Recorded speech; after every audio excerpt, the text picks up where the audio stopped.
Et salut à tous, c'est Maître d'Occitanie. Aujourd'hui, nouveau tuto, le 9e. On va parler aujourd'hui de freinage dans OpenRail, comme on le voit au titre de cette slide. On commence avec le premier frein qui est un frein tout à fait classique, le frein de train, qui est un frein à air. Donc là, ce sont effectivement des sabots qui viennent se plaquer contre les roues de la motrice et des freins à disque avec des mâchoires qui vont venir se serrer sur les bogies des voitures. Deuxième frein à air, toujours le frein direct qui est utilisé pour un freinage d'une locomotive seule. Il s'agit d'une application des freins sur toutes les roues de la locomotive. Autre frein présent sur les locomotives et les automotrices, notamment diesel et électriques, vous l'avez effectivement deviné, il s'agit du frein dynamique qui consiste en l'utilisation des moteurs de la motrice, effectivement, de la locomotive bien entendu, pour pouvoir ralentir le train.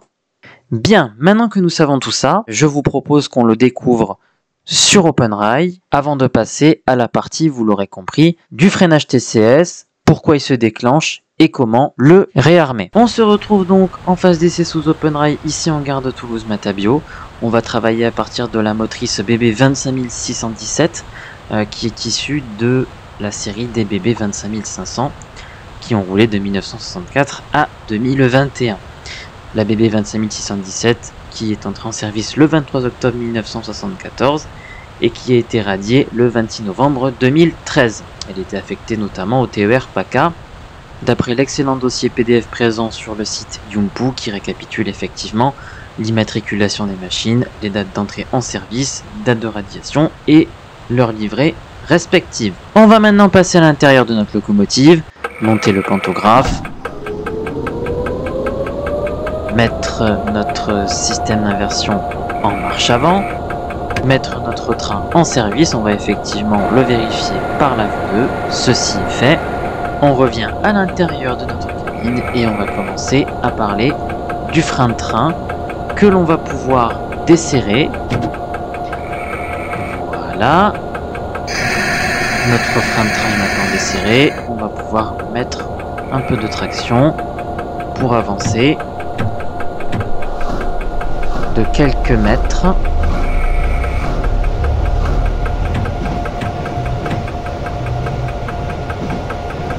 Et là on l'active pour freiner. Voilà, et notre train progressivement s'arrête, le compresseur va se mettre en marche. Voilà, on rappelle les touches principales, M pour desserrer et la touche %, avec le UX engrave qui permet le serrage de ce frein. On va maintenant avancer de quelques mètres pour parler du deuxième frein, à savoir le frein direct, qui est aussi appelé frein de locomotive. Donc on va desserrer notre frein de train. On va remettre un peu de traction, s'avancer de nouveau de quelques mètres pour pouvoir activer, voilà, la double traction.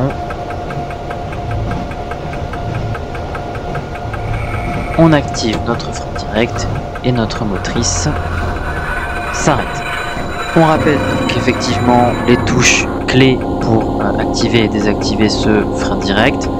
La touche marquée du dollar et de la livre sterling pour l'activation et la touche de l'accent circonflexe et du tréma pour le desserrer comme nous le faisons directement ici. On repart en service pour voir le dernier système de freinage présent effectivement sur cette motrice, à savoir le frein dynamique qui permet effectivement de ralentir le train, non de l'arrêter. On va voir un petit peu comment cela fonctionne. Donc là on a pris un peu de vitesse.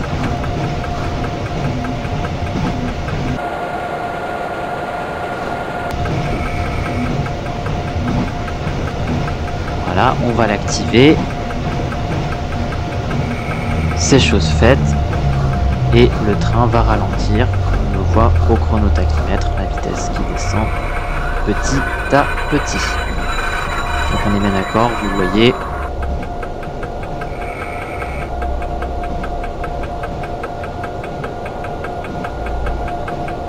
Donc nous allons couper notre freinage dynamique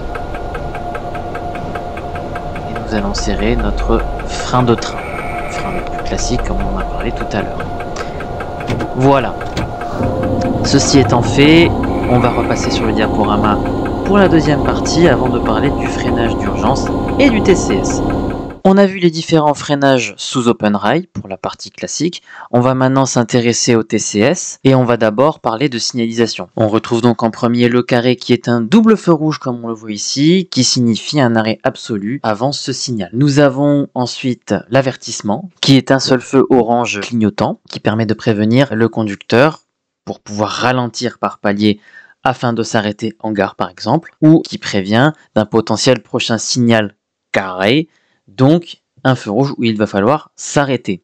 Il veut aussi dire que le conducteur doit adapter sa vitesse, inférieure bien entendu ou égale à 30 km/h. Il est placé à 200 mètres en amont du signal d'arrêt comme inscrit dans le diaporama. Enfin, nous avons le carré ouvert qui signifie donc rien à signaler. La marche est donc autorisée si rien ne s'y oppose. À partir de cela, le signal qui nous intéresse est donc le carré qui est tout à gauche, qui va nous permettre de comprendre le déclenchement du TCS sous OpenRail. Après cette deuxième partie théorique, on retrouve donc notre BB 25617 en gare de Paris-Est sur la ligne LGE. On était tout à l'heure sur la transversale sud, nous voilà sur la LGE. Elle est déjà prête au service. On va pouvoir passer directement, c'est fait, en vue 1 pour pouvoir parler du premier système de freinage d'urgence que l'on peut activer depuis la cabine. On dessert donc notre frein de train et on va s'avancer de quelques mètres pour ce freinage-là.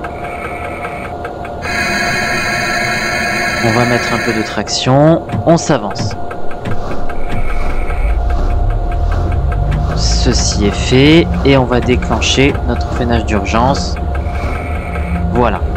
Donc on a utilisé notre bouton poussoir situé à gauche en utilisant la touche retour, arrêt ou effacer, et on va donc maintenant le réarmer. Donc on va rappuyer sur la touche retour, arrêt du clavier qui va remonter le bouton poussoir. On s'aperçoit nos indicateurs de freinage que notre frein se réinitialise.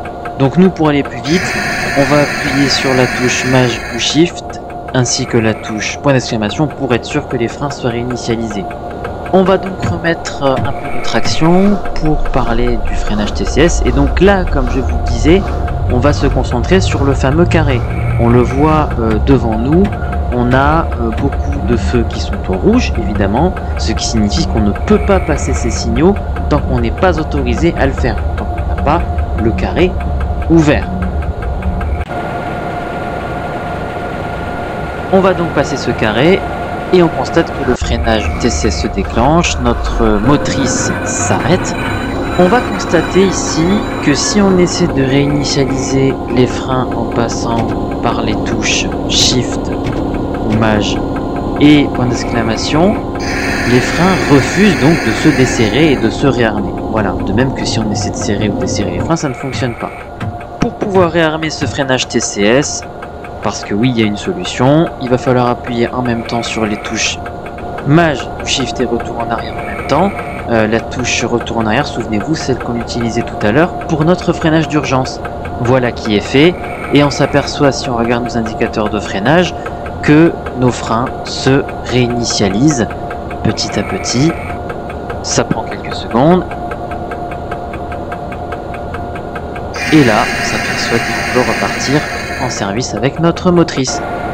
Voilà tout simplement comment réinitialiser votre freinage TCS quand il se déclenche. Donc oui, il existe bien une solution que vous pouvez retrouver sur le site Blueprint. Vous avez le lien dans la description de cette vidéo et cela récapitule ce qu'on a dit à propos du TCS. J'espère que cette vidéo vous aura été utile, vous aura servi, et je tiens par ailleurs à vous remercier pour ces 795 abonnés. Merci de votre fidélité.